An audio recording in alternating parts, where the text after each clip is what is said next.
Joe Burrow has flashed an incredible ceiling during his career, but he seems to be plagued with this off-season injury issue where we've had appendicitis, we had the ACL, we've now got this forearm elbow issue. You are significantly higher than the current consensus, where he's going as the QB8, as you can see, 90th on Underdog, 63rd on Sleeper. What is it about Joe Burrow that's got you chasing that potential ceiling? Well, I think first off, it is just the upside that he has shown. He's going to run the ball just enough, probably in that just almost Patrick Mahomes range. You've got a chance for 3 to 4 rushing touchdowns. We've seen that from him a couple of times in his career. He has Jamar Chase and T. Higgins. We've seen him have that wildly efficient year. And we also know that Cincinnati is perfectly fine going to a super pass heavy offense, maybe even more so this year now that Joe Mixon's not there and their choice is to hand the ball off for Zach Moss and Chase Brown. So I don't have a hard time imagining a situation where Joe Burrow throws the ball 620 times and rushes for 250 yards and 4 or 5 touchdowns. And with those 620 attempts is just super efficient because he has Jamar Chase and T. Higgins. Yeah, it feels like this offense is geared for this year in terms of T. Higgins. Obviously, there's plenty of talk about what's going on with him. Looks like this could be his final year in Cincinnati. They added the receivers in the draft last year in terms of Andre Yosevash, who's supposedly having a phenomenal camp and is a phenomenal athlete. You've also got Jermaine Burton, who's maybe got one of the highest ceilings of any wide receiver out of this rookie class.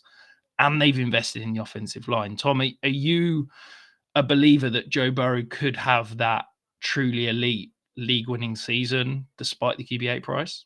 Yeah, massively. And it comes down to about a 6-game sample from Joe Burrow last year after he'd got over the issue that plagued him early on in the season, the calf issue. From weeks 5 to 10, he was first in completion percentage over expected, 7th in EPA per dropback, 6th in PFF pass grade, 2nd in passer rating, 3rd in passing yards per game at 296. Like, that's a massive number. QB4 in points per game. If he hadn't have gotten injured when he did, he would have finished the season. He was on pace for 33 passing touchdowns, 4,500 passing yards, and would have been at around 68% completion percentage. Those are the kind of numbers that if we get those out of a quarterback, that's going to be a good season. And obviously the first few weeks were disastrous. But it kind of hinges on what they do with Jamar Chase for me. Like, are they going to keep Jamar Chase in the role where we've seen him, where sometimes he's struggled and Joe Burrow struggled against these too high safety looks? And sometimes you get Chase just sitting on the boundary, not really being massively effective. You get him coming close to the line of scrimmage. Or are they going to move him into the slot where Tyler Boyd has now left behind a whole lot of routes, a whole lot of passes potentially?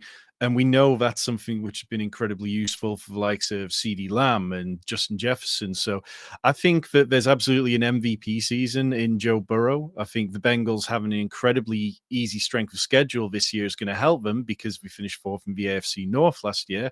So yeah, if it was up to me in a straight choice between Joe Burrow and CJ Stroud, if they were back-to-back in ADP, I'd find it quite difficult to choose between them. Yeah, and Heath, we talked about those potential additions to this offense, potentially freeing up Jamar Chase to move into the slot. I think a lot is resting on that third receiver, whether it is Yosevash, whether it is Burton. Are you hopeful that they could be potentially good enough as rookies to allow Joe Burrow to truly flourish?